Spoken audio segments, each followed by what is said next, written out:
So what I come up with here is just a simple little bracket, and all this is just some flat metal that's bent in a U shape here with some holes drilled in it.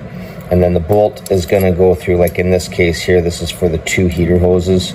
So the hoses will go in here, and then this bolt will go all the way through, thread to that captive nut on the bottom, and that's what's going to hold our hoses in place where we want it for routing our hoses.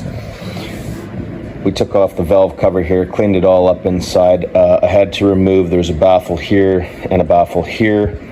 I removed those baffles because it's just too difficult to try and get it cleaned properly. So I took those out, and then in doing so I had to basically break off the welds and then put some holes in there, so I had to do a couple little repairs there. Now on the side here you can see all the brackets that we tack welded on there, and you could just see where I tack welded it on the sides for each one. So the double brackets for the heater hose, this one down in the back is going to be for the bottom heater hose, and then those 3 up at the top there, those are going to be for the electrical wiring that goes in there as well, because originally the electrical wiring goes along the side of the valve cover here. So there it is, all tacked up, and then we're going to fit it into place and see how everything works. With the circulating heater, you need a return that needs to be high and away from the thermostat. Now in our case, we can't really do much about that because our return is coming up and it's going right into there, and that's the same spot that our thermostat is. We really don't have any choice in the matter, but ideally you want it away from the thermostat, because that hot coolant could open up the thermostat, and then it could start circulating through the radiator over here instead of through the engine.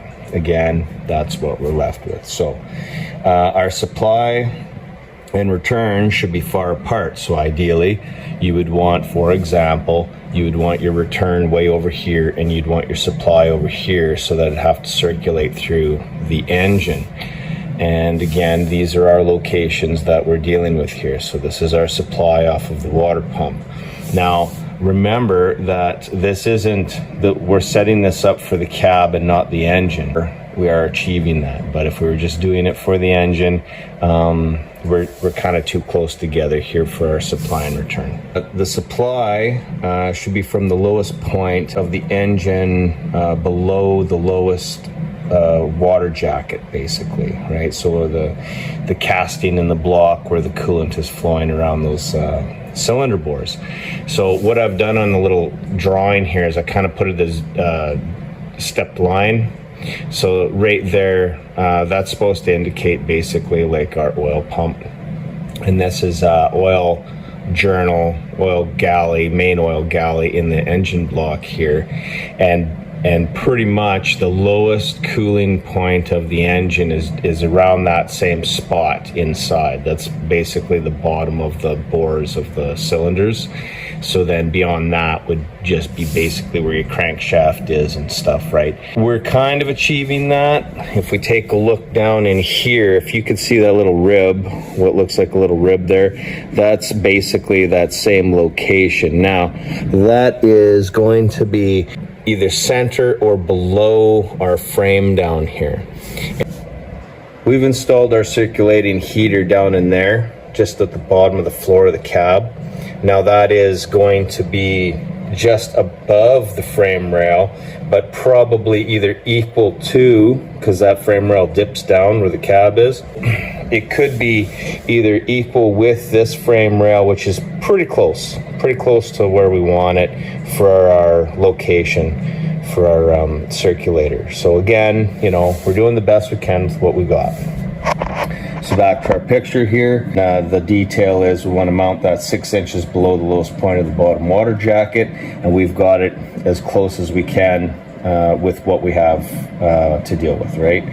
The heater, so the heater element right in here, that's going to heat up, and that's just basically like a block heater, and that's just going to heat up the coolant within the chamber here. So the red is the hot. Our supply is coming in, and it comes in through this end, and then that's going to heat it up, and the heat basically causes the coolant to rise. So you want a low supply point, and then when it comes down, and then this is either at the same location or lower, and then when this gets hot, it's going to rise. So then it's going to make that rise and come up, and then it would come to the top of the engine. So that's the cycle, right?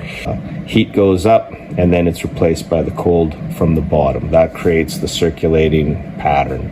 When we were building our circulating heater in here, I tried to illustrate this, but basically our suction tube. So what I did was I had that basically stick into the chamber. My thought is when I did that is this is going to prevent it from flowing back, not easily. So this is basically right to the end, kind of like a drain plug on an oil pan. So we have that right to the end, and that's going to be easy flow out, not so easy to kind of redirect itself the wrong way.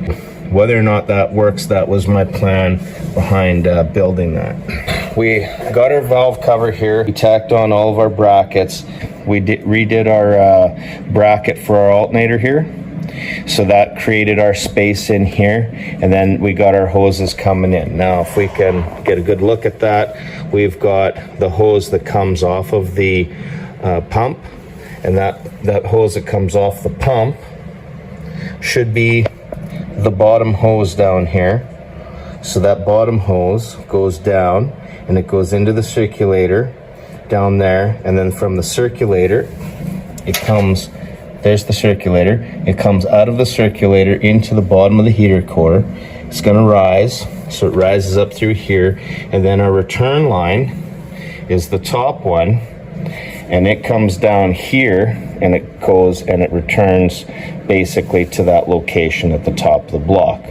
I think this is the best scenario that we can hook this up. When I put these brackets in here, we want nice straight runs all the way around, so we've got no kinks, no bends, a nice straight run all the way to where we want it.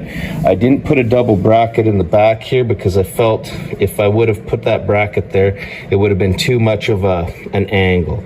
So I just have a bottom bracket for the bottom hose, not for the top. And then I did the same thing to kind of clean up the wiring here too. Put those brackets on. So I'm pretty satisfied with the way all this is. Now all we got to do is kind of finish everything off. We'll paint that valve cover, reinstall everything, put the coolant in, and then we're going to plug this circulating heater in, and we're gonna see if it's working properly or not.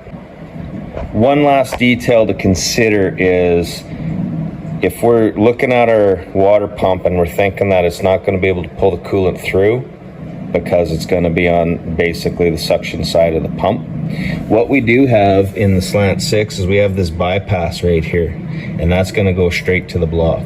So if we're not pulling our coolant through the pump, if it's not able to do that, it should be able to pull it through that bypass hose there. So I think, and that's a stroke of luck by the design of the Slant 6. Either or, it's going to come out of there one way or the other. So I think we're covered that way. Everything should be good. Another note, if you're interested in, is if in the summertime you don't want coolant going through your circulating heater, you could valve it off in here and here, right close to those two, and then it would be using that same bypass. You'd have no need to have any of the hot coolant going through your heater core and giving you heat that you don't need in the summertime.